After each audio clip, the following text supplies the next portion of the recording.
Bonjour à tous, ici Jean-Paul Custos en direct de chez moi. J'ai tenu à faire cette petite vidéo de présentation de façon à pouvoir dire un petit peu à tout le monde ce que je ressentais et surtout quelles étaient mes convictions par rapport à mes différents projets. Donc là aujourd'hui j'ai voulu présenter mon projet que j'appelle Odyssée Urbaine en collaboration avec l'association NJS Addict, avec l'association Soulshine de Guadeloupe et l'association Esprit Hip Hop de Guadeloupe. Donc le but de cette Odyssée, c'est de pouvoir aller rencontrer, partager, échanger avec des jeunes danseurs hip-hop guadeloupéens et de pouvoir créer des liens à travers l'esprit du hip-hop qui est avant tout un moment de rencontre et de partage assez fort de façon à pouvoir faire avancer le mouvement hip-hop.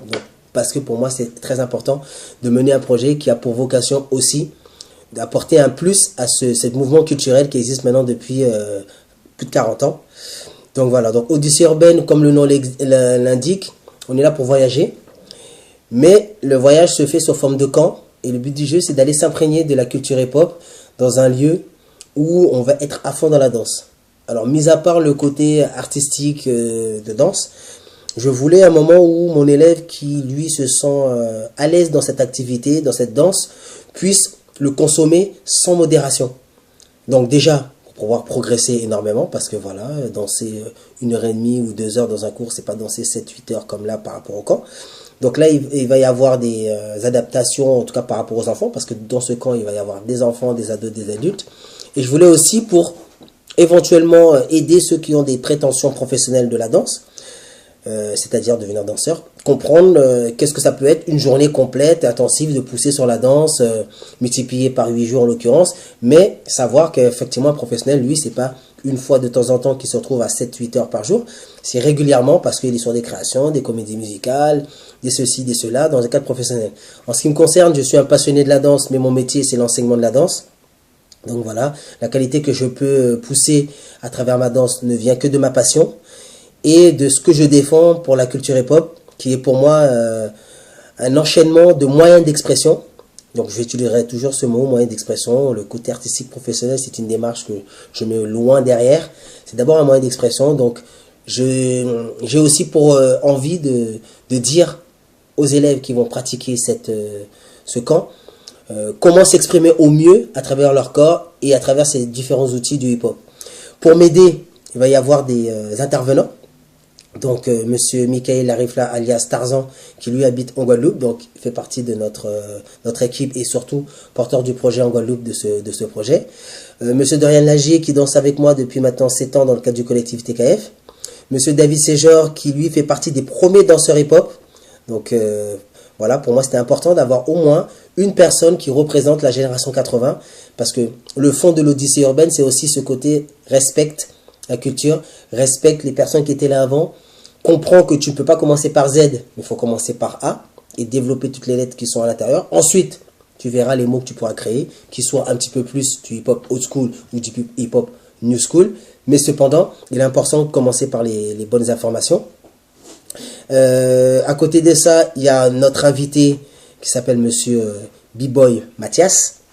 Donc voilà, danseur reconnu internationalement pour ses capacités efficaces en top rocking, un style qui fait partie du breakdance et qui et maintenant se développe et se danse à part entière.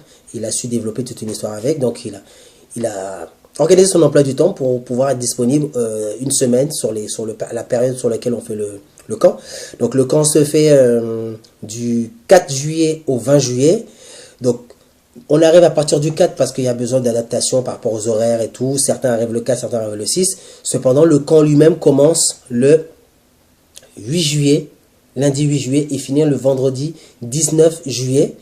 Et le vendredi 19 juillet, il y aura une présentation de travail dans une salle, donc une présentation de travail sous forme de spectacle. Hein. Donc tous les jeunes auront travaillé pendant ces 15 jours différentes chorégraphies. Et pourront avoir l'occasion de le présenter un petit peu à l'assemblée, un public ça sera ouvert un peu à tous. Ok. Qu'est-ce que je devrais rajouter un petit peu plus pour vous expliquer un petit peu l'intérêt d'eux? C'est un échange culturel. Alors quand je dis échange culturel, je tiens à insister que pour pouvoir créer un échange, soit de la Guadeloupe ou soit de la métropole, ben, faut se déplacer. Donc c'est pour cela qu'on sollicite les organismes, ceux de Guadeloupe pour nous accueillir, ceux de métropole, pour nous permettre d'y aller en nous donnant les maximums de moyens, en l'occurrence financiers, pour pouvoir payer ce qu'il y a à payer. Bien évidemment, c'est notre projet, donc chaque personne, chaque jeune va être emmené, ou différents participants, parce qu'il n'y a pas que des jeunes, hein, ça va de 10 ans à 34 ans, en tout cas au niveau des participants danseurs. Eux aussi ont quelque chose à contribuer financièrement, parce que c'est notre projet, donc on veut contribuer, c'est la moindre des choses de toute façon. Je trouve ça logique, hein, si toi-même tu mises pas sur ton projet, pourquoi demander de l'argent aux instituts et tout ce qui va avec? Au moins on montre aussi de notre motivation. Donc voilà, que dire de plus? C'est que j'ai envie vraiment que ce projet fonctionne, parce que je pense que l'action que je mène en Guadeloupe a pour vocation de faire avancer le hip-hop et permettre à un maximum de monde de comprendre un certain nombre de choses au niveau des fondamentaux. Voilà, parce qu'aujourd'hui, beaucoup de choses arrivent, aussi bien aux Antilles qu'en métropole, comme ça. On dirait que ça arrive par l'état du Saint-Esprit. Et le but du camp aussi, c'est de montrer un peu à chacun que si tu veux être puissant dans hip-hop, peu importe le style, parce qu'il y en a 5, hype, smurf, locking, breakdance et maintenant cette écriture qui existe maintenant depuis fin 90, le hip-hop freestyle. Si tu veux être fort dans tous ces différents domaines, il faut savoir s'impliquer. Donc je souligne quand même un point qui est pour moi très très important, c'est de la passion, non pas un métier. Maintenant chacun a ses opportunités, chacun a ses possibilités. Donc il y en a qui deviennent professionnels, il y en a qui seront tout simplement passionnés, il y en a qui seront ouvriers, il y en a qui seront avocats ou médecins, mais qui continueront à kiffer et apprécier la culture hip-hop à sa juste valeur. C'est ce que je défends aujourd'hui dans ma démarche. Ok, on va faire 2 semaines de rencontres, de danse intensive, de participation de festivals et autres avec d'autres danseurs de la Guadeloupe. Mais ce n'est pas pour créer vocation professionnelle. C'est pour dire je vis mon histoire à fond. Je défends vraiment cette démarche parce que sinon à un moment donné on se perd. Et le petit jeune, quand il y a trop des discours qui brillent et qu'à la finale il se casse les dents, il peut se retrouver avec un choc et se dire bah non, on m'a mené un bateau, ou le hip-hop ça fait pas avancer dans la vie et tout. Ouais, mais c'est juste un peu normal parce que c'était pas fait pour ça à la base. C'était fait pour psychologiquement apporter un équilibre dans ta vie. Donc si tu le prends dans ce sens-là, peu importe le métier que tu vas avoir à côté, ça te permettra d'avancer et d'être plus fort parce que c'est quand même une culture de conviction, une culture de combat, une culture de revendication. Bien sûr, dans un esprit de paix et de justice. Donc, à partir de ce moment-là, le comprendre aujourd'hui. Donc, cette petite vidéo, j'espère, va vous permettre de mieux comprendre un petit peu notre histoire. Si vous voulez avoir un petit peu plus d'informations sur un certain nombre de choses qu'on fait, n'hésitez pas à taper sur le net, sur une page Google, le collectif TKF. Vous verrez un petit peu sur les 2-3 ans, logiquement, on a fait un certain nombre de choses. Donc, vous verrez un petit peu ce qu'on propose. Au niveau internet, nous avons aussi quelques informations par rapport à l'association que j'ai montée en Guadeloupe. J'habite en métropole, mais j'ai trouvé important de développer quelque chose de concret aussi en Guadeloupe. Ok, donc c'est l'association Esprit Hip Hop. Donc au niveau du site, c'est www.esprithiphop.jimdo. Donc Jimdo, c'est JIMDO.com.